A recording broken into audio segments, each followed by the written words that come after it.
This conference will now be recorded. So in the yesterday's class, we have seen what is meant by ASIC, and also we have seen the ASIC design flow in the yesterday's class. Okay, so now let us see what is FPGA design flow.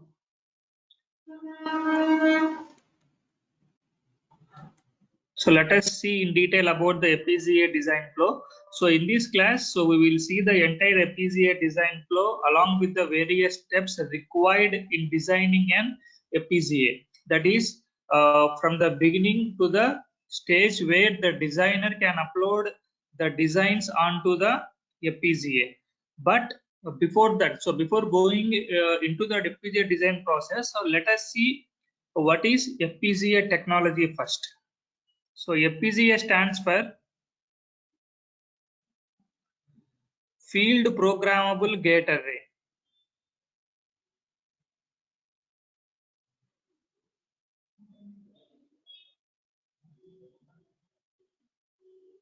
So FPGA stands for Field Programmable Gate Array.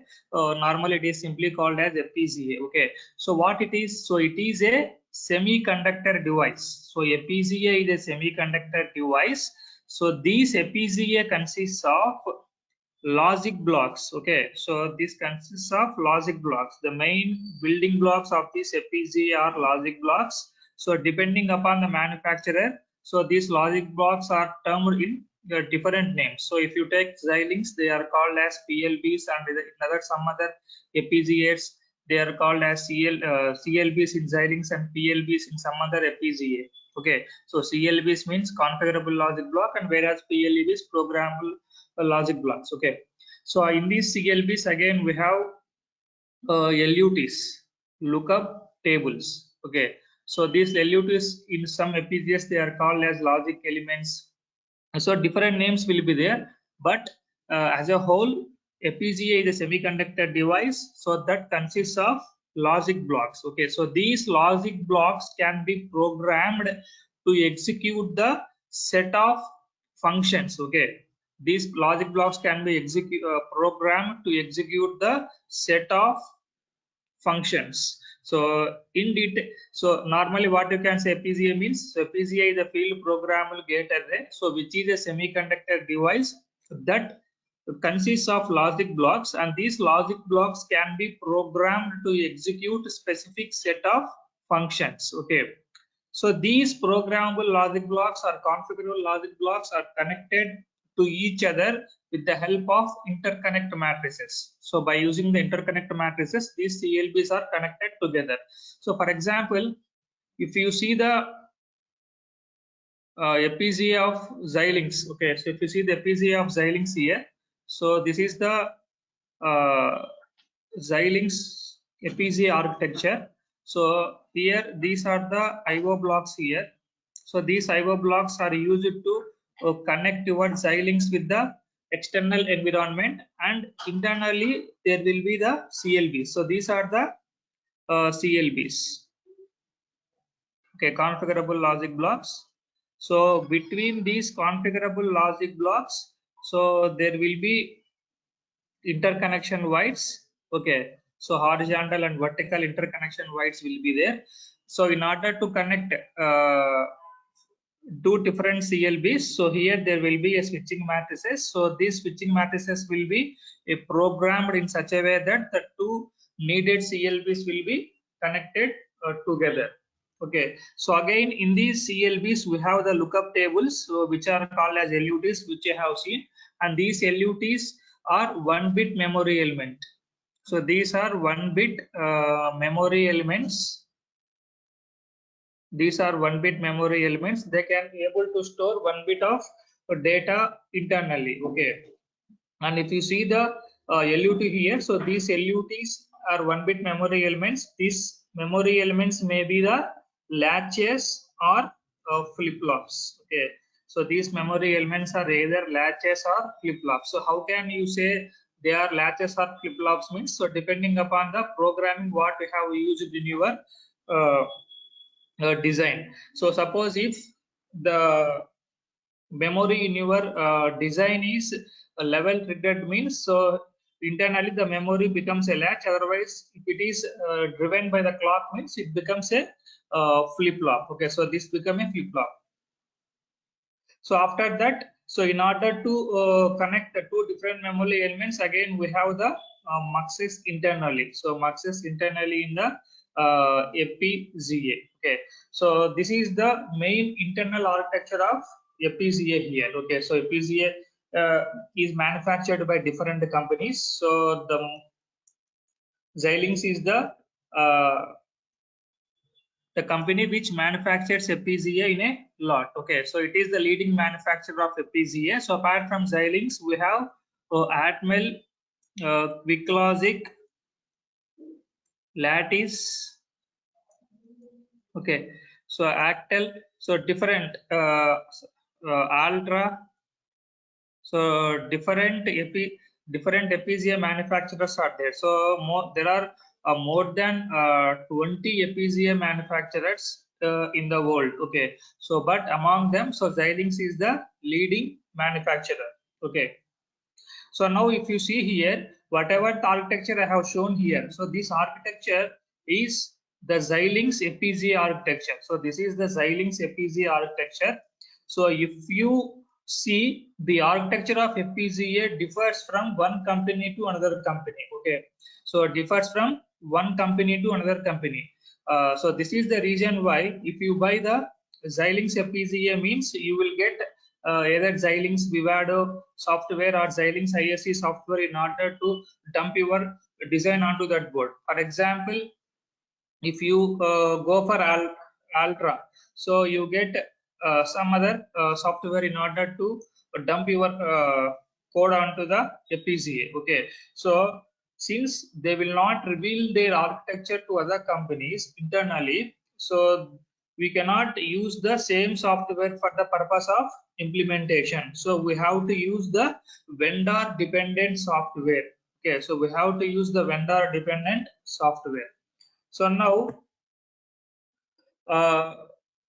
we have seen what is the importance of FPGA. So now let us see. Okay, so now let us see why we want to choose FPGA. So why we want to choose FPGA? We have seen the definition of FPGA. Now let us see why we want to go for FPGA. So actually, yesterday we have seen. So in order to develop the ICs, there are two ways. The first way is the ASIC, and second way is the FPGA. So these are the two ways we have seen yesterday. Okay, so although if you see ASIC is quite efficient. So ASIC, that is the application specific integrated circuits, are quite efficient in terms of the design areas or power and speed, but they takes more amount of resources, and also they are time consuming. Okay, so therefore it is very difficult for us to go for the ASIC whenever we want to get that IC or implement that design in the given less time. Okay, so at that point of time we are going for the FPGA. Okay, so in order to, if you are having the less number of days to design an IC or less number of resources, then FPGA is better when compared with the ASIC design. Okay, so now what are the benefits of this? Means the benefits of FPGA is reprogrammable. So FPGA is reprogrammable. So that means what we can do here, that so whatever the design we are implementing on this FPGA can be again reprogrammed to some other design. So for example, so I am implementing a full adder. So after writing a full adder program, I am implementing that full adder program onto that FPGA. Then FPGA act as a full adder IC. So it act as a full adder IC. So after the usage, what I can do? So I can implement a decoder program onto that FPGA. So therefore, FPGA act as a decoder IC. So after using the FPGA as a decoder IC, again I can implement some other logic, and it acts as that IC. Okay, so you can modify the functionality of that IC. So FPGA IC consists of memory. So on that memory, you can implement the required logic. After implementing the required logic, that IC works as the logic what we have implemented. Okay. So now let us see the IC design flow. Sorry, FPGA. Let us see the FPGA design flow. So FPGA design flow consists of several steps. Okay, as in the case of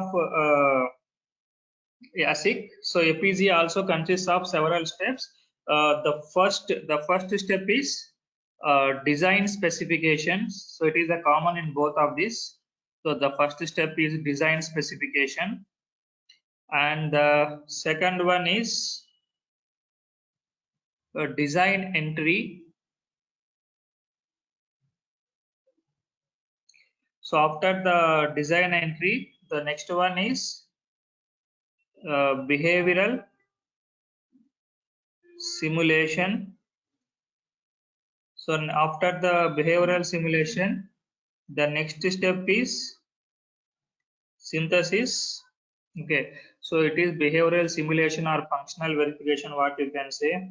And after the behavioral simulation, the next important part will be the implementation here. So in the implementation, so design implementation. So in the design implementation, you get the steps as translate, mapping, and routing. Okay, so these are the steps in the design implementation. So after that, what here we are going to do is, once the design implementation is done, so we have to generate the bitstream file. A bitstream file is generated. Next, after that, upload .bit file on FPGA. So this is the total design FPGA design. For the first one is design specification. So after the design specification, the next important step is design entry. So after the design entry, the next one will be the behavioral simulation or functional verification, then followed by the synthesis, then followed by the design implementation, then followed by the bitstream file, then upload .bit file on the FPGA. So these are the different steps that are present in the FPGA design flow. So now we can see them one by one. Okay. So coming to the design specifications, as we have discussed yesterday. So what is design specification? So whatever the requirements are there for your design. So whatever the requirements are there for your design. So these steps comes under the design specification. So these steps comes under the design specification. So that means whenever we are going for the implementation, so first we have to determine the FPGA design functionality. That is what functionality we are going to implement onto the FPGA, and also what are the requirements or specifications in terms of power, area, and speed. So these are the target we have to keep in mind. We can say that these are the targets. So what is the amount of power it has to be consumed, and what is the area that your design has to be occupied, and what is the how fast your design has to work. So all these specifications will comes under the design specification. So once these design specifications are defined, the next step is the design entry. So in the design entry, what you can do is, so you can able to write the program for your design. Okay, so this programming can be done in the Verilog or VHDL or system Verilog or system C. So depending upon your expertise. So depending upon the expertise, you can write it in the any way. Okay, so normally in the industry point of view, the people will select either Verilog or system Verilog. Why? Because it is easy to write the programming, and also if you are going for the defense purpose, in the defense purpose, people what they will do is that, so they will be using the VHDL rather than the Verilog. Okay, so what you can say is, so in the application wise, VHDL is used for the military applications or defense applications, and Verilog is used for the commercial applications. Okay, So now let us see how you can write a small program here.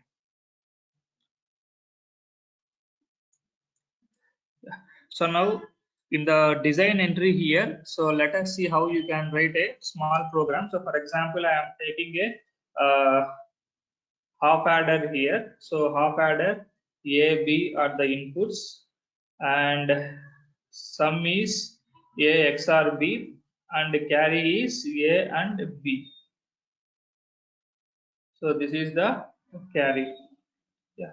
So now based on this, half adder, again what you are going to do, we can design a full adder. So this is the half adder.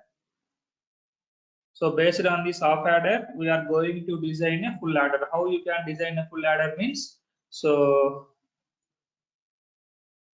A, B, and you get one more half adder you take, you get the intermediate signal, so which is the sum of first half adder. So then you give the C input here, then it is sum of your full adder. So then again to an OR gate, if you take, so it is the carry. Okay, so this is the thing. So when you are going for the FPGA design entry here, so we have to write the programming. Okay, so this programming can be done in different ways. So now let us see. For this we are writing an Verilog code here. So how you can write a Verilog code here means, for this module half adder. So module is the thing where you start your Verilog programming. Module half adder. Okay, so what are the outputs of this? So some carry inputs are A comma B. So now we have to specify what are the inputs and what are the outputs. So inputs are A, B. So input A comma B, and output sum comma carry, and output sum comma carry. So after that you can specify the outputs here. So you can write the programming in any of the modeling. So you can write it in the behavioral modeling or gate level modeling or data flow modeling. So now here I am writing the program in the gate level modeling. So therefore or else I am writing the program in the data flow. So therefore I take the outputs as while sum comma carry. So next sum implies A XOR B, and carry equal to A and B. So I'm writing the program roughly here. So end module. So this is the half adder. So now the same half adder is implemented in the full adder. So now what we can do is, so you can you can instantiate this half adder in the full adder. So how you can do that means, so module full adder. So what are the outputs here? Full adder outputs, sum carry A, B, C in. Inputs are input A, B, C in, and the outputs are sum comma carry. And next, if you see here, okay, so if you see here, so this is a wire in Verilog which is connecting two different components. So you can check this as W1, and this is one more wire that is connected, that is half adder carry output to OR gate. So it is one more wire, and this is one more wire. Okay, so now we have to define wires. So wires are nothing but which connects the two different components in Verilog are referred to as nets or wires. Okay, so after that, since we are using the same half adder here, so what is the module name of this half adder? The module name of this half adder is HA. Okay, so HA is the half adder what we have defined earlier, and the instantiation name. So you can give any instantiation name. That is the name what we are giving for that. So instantiation name G1. So what are the outputs of this half adder here? W1 comma W2. And what are the inputs? A comma B. Similarly for the second half adder.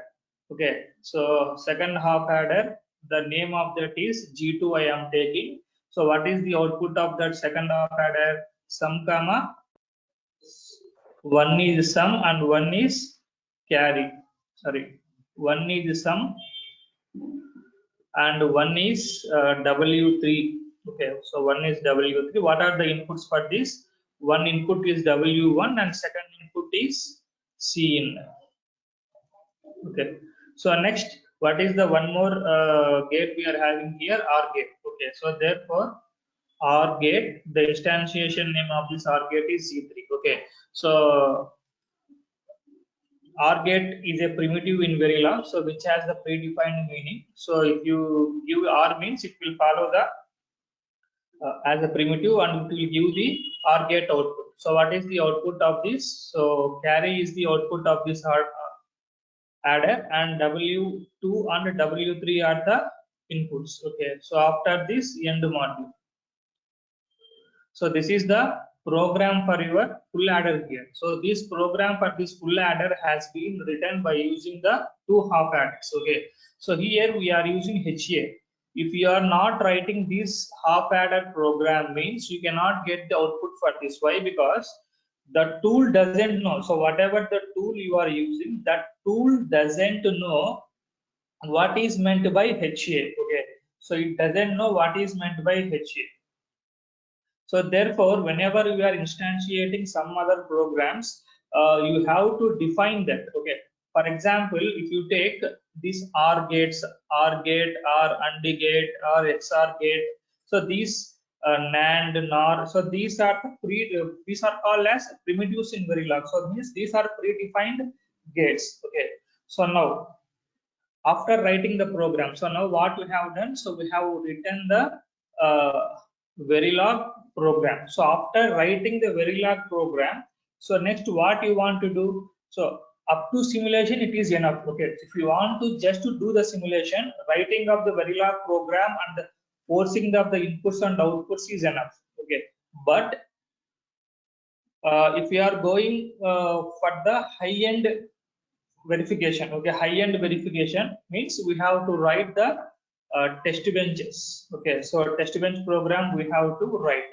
So this is the full adder program. So over that full adder program we have the test bench and we will give that inputs to this test bench. Okay, so these inputs will be applied to the full adder and output of this full adder is given to the test bench. At the end of the test bench, again you get the outputs of your design. So test bench programming is nothing but, so instead of giving the values, input values manually, so we are giving the input stimulus as a program. So instead of giving the values of A0, B0, C0 and A0, B0, C1 up to A equal to 1, B equal to 1, C equal to 1, so which is we cannot give the inputs manually for a higher designs. Okay, so therefore what you are doing is that, so we are writing that inputs in terms of programming, and this program is called as test bench program, and this is also done in terms of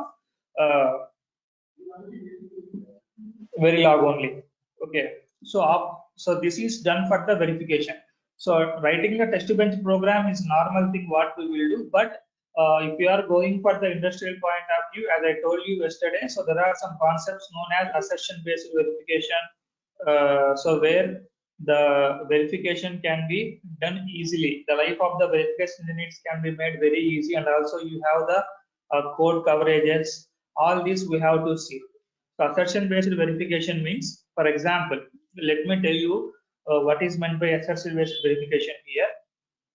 So actually, whenever we want to design a full adder program or any design, if you want to go for any design, so initially we should know what are the inputs and what are the outputs. So inputs and outputs should be known initially whenever we are going for the design. Okay, so now for the full adder, so inputs were 0 0 0, so A, B, C, sum, carry. So then 0 0, so If it is 0, 0, 1, sum should be 1, carry should be 0. And if it is 0, 1, 1, sum should be 0 and carry should be 0. If it is 1, 1, 1, sum should be 1 and carry should be 1.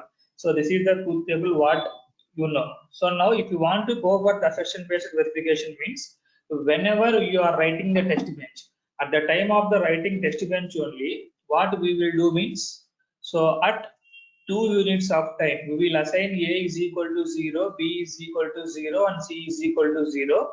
Okay. After assigning A 0, B is 0, C is 0, we will also assign the required outputs. So here, what are the required outputs as per our truth table algorithm? Sum is equal to 0 or carry is equal to 0. So like this, we will assign all the inputs in the test bench, and also we will assert, okay, by using a command known as assert, we will assert sum should be 1 and carry should be 1 for the A equal, B equal, and C equal to 1. Okay, for the given input combination, we will also assign the output combination. Now, whenever the simulation is done here, okay, so as per our logic, if I am giving the input A1, B1 and C1 and I am not getting the required output means it shows me in the red color. So that is, there is a problem. So then the designer or verification engineer then can directly jump onto that particular corresponding code and he can verify the logic. So instead of verifying the total logic or instead of verifying the all the inputs, okay. So if we are using the assertion based verification means, so during this what you are doing, so we are giving the inputs and also the corresponding outputs, okay. So if you are not getting the required output during the simulation, automatically it gives the error. Whenever it gives the error, so the designer will go to that corresponding code and he will check. So rather than checking all the code, rather than the code, so he will check that particular.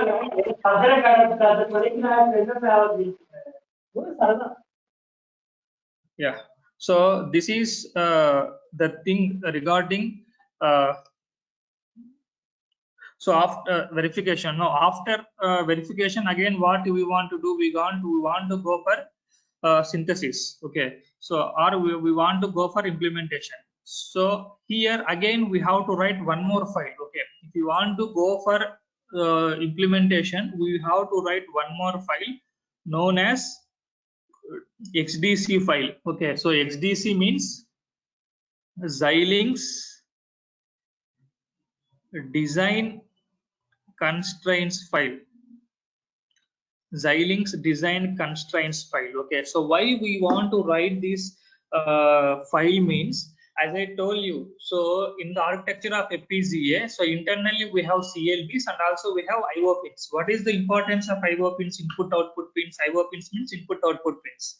So these input output pins will connect your Xilinx board with the external environment. So in order to assign which part, that is, for example, if you take in your full adder, so A is assigned to which pin, B is assigned to which input pin, C is assigned to which input pin, and outputs sum and carry are assigned to which pin. So in order to give the compatibility of your code, that is the software code inputs to your hardware, so we have to write the Xilinx design constraint file. So we have to write that file. Okay, so in FPGA platform, different pins have different addresses, so we have to interface your inputs and outputs of your logic with the hardware. Okay, hardware pins. Okay, and also we have to assign the clock. Okay, we have to assign the clock, and this clock frequency will depend upon the board what you are using. Okay, so this is the total design entry what you get. So first what you are writing the normal Verilog program. So after writing the normal Verilog program, next what you are doing, you are writing the test bench program for that same. After writing the test bench program, you are writing the design constraint file. Okay, so these are the three files that must to be written during the design entry whenever we are going for the implementation of your code onto the FPGA board. Yeah. So next one is, so after that, the next important step is behavioral simulation. Behavioral simulation or functional verification.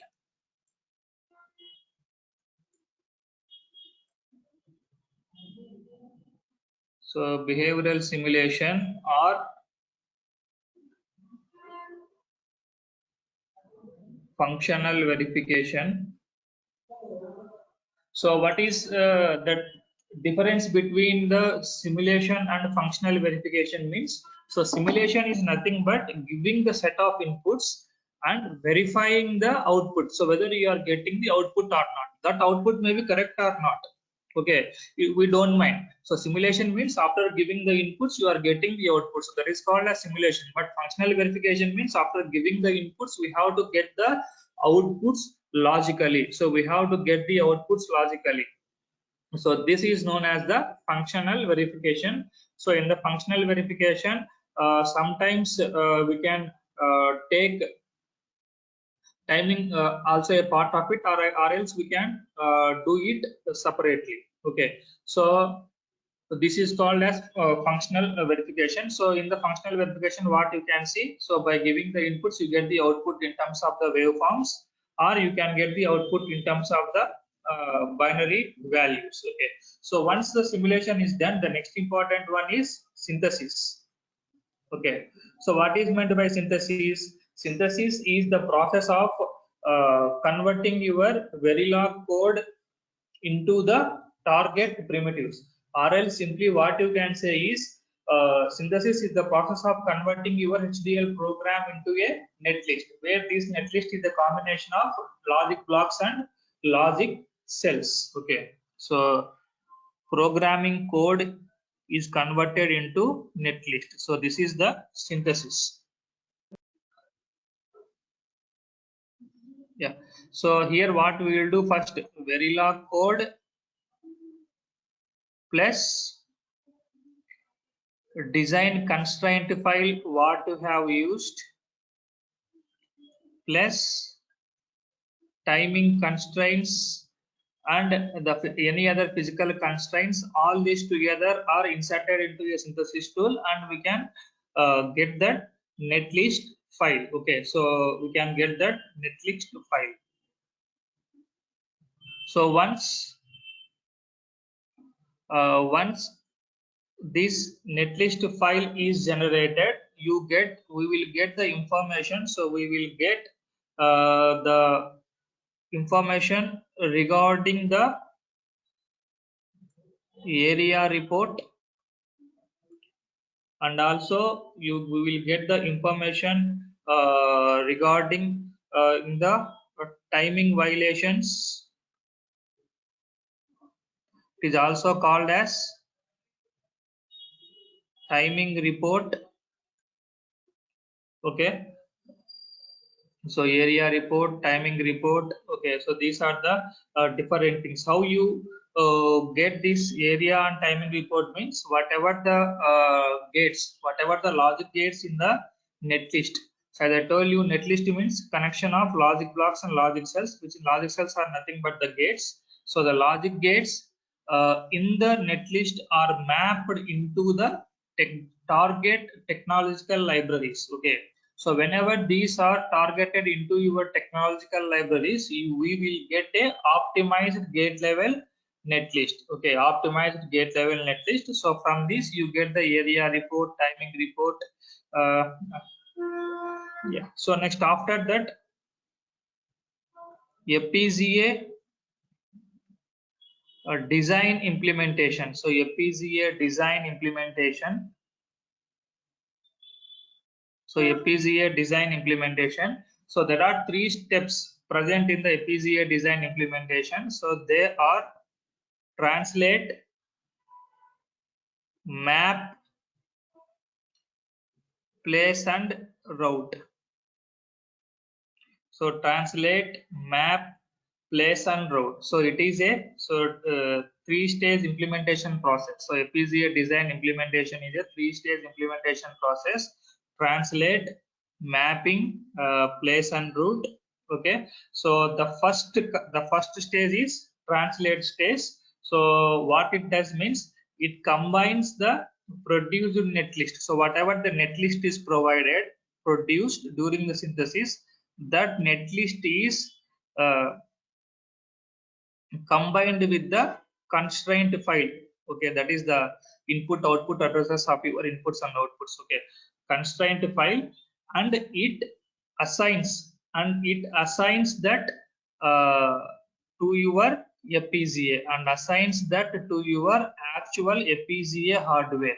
Okay, so translate what it will do means, so your gate level netlist which is generated and the constraint file which you have written. So based on these two files, okay, whatever the gates are produced in the netlist, so that files or that gates will be assigned to the actual FPGA hardware. Okay, next stage is map. Okay, so what is mapping? So mapping, what it is means, it will divide. So it will divide the netlist into sub-blocks. So netlist is divided into sub-blocks, and that blocks will be mapped onto the FPGA blocks. Okay, so that blocks will be mapped onto the FPGA blocks. That means, so they will be mapped onto the CLBs. Okay, for example, this CLB can implement, example I am telling you, for example, this CLB can implement 60 gates and this CLB is implementing 60 gates. Okay, so this netlist is having some 90 gates. Then what happens? 60 gates will be implemented here and 30 gates will be implemented here. Okay, so this can be done by using the process of mapping. And the last stage is place and route stage. So the place and route stage, what it will do is, so it will place the design subblocks and it will route. So whatever the gates are placed in that CLBs, in different CLBs, so that will be given connections during the process of routing. Okay, so this is the design implementation process. So during this design implementation process, sometimes we can also go for static timing analysis. Okay, so in the real time, the people will go for the static timing analysis here. So what is static timing analysis means? So checking whether your design is compatible with the given timing constraints or not. So here we have two types of timing analysis. One is dynamic timing analysis and second one is the static timing analysis. So during the dynamic analysis, we give the inputs and verify the timing constraints of your design. And during the static timing analysis, we will not give any input and we will verify the timing constraints of your design here. Okay, so whenever if you compare both of them, static timing analysis is very important. If your design fails in this area, automatically the total design will not meet your timing constraints. Okay, so it is very essential in order to achieve the static timing analysis. So whenever we are getting the report of this timing analysis, so we will check for critical path. Okay, so what is critical path means? The time taken by the any one of the input to reach the output. So this critical path delay should be very less. Okay, we have to make sure that the critical path should be very less. If the critical path is very high means your design will lag in the speed. And coming to the one more thing, we have to see here slack time. So slack time means, so it is the difference between the required time and the arrived time. Okay, so required time and the arrived time. So if it is negative, so if it is negative means that your design is not meeting the timing constraints. If it is positive means if your design is meeting the timing constraints. So we should make sure that you are getting the output as positive whenever we are doing the static timing analysis.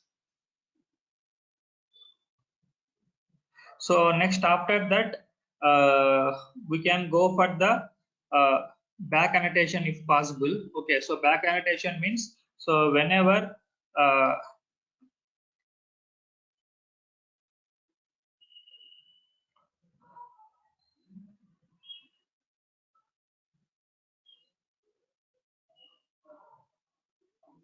1 minute.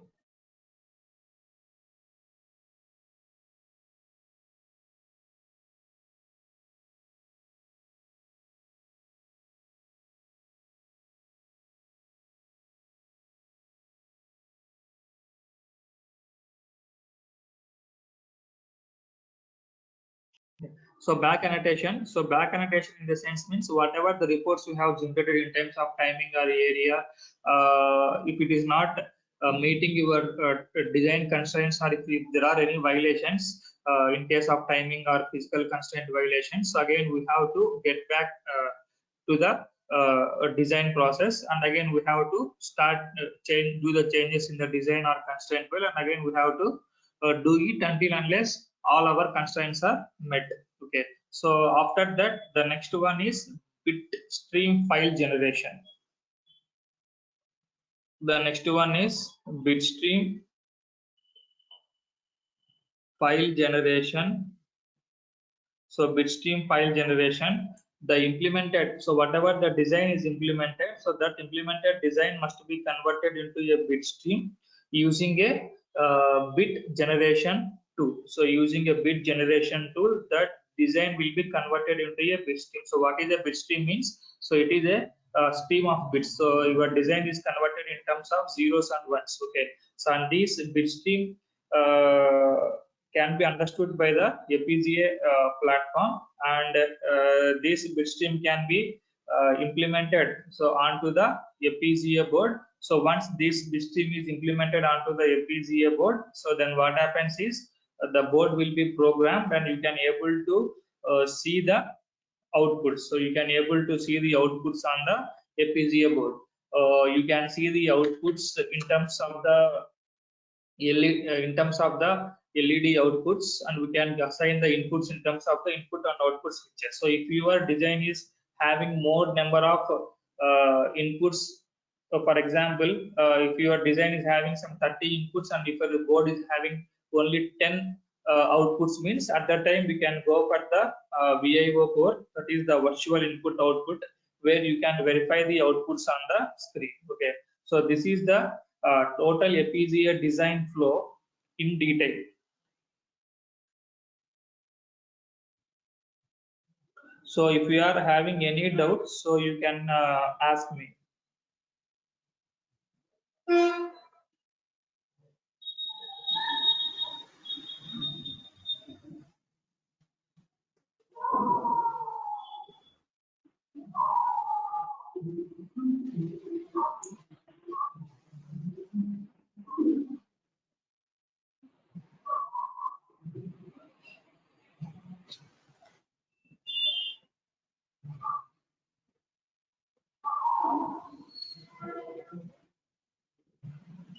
So any doubts?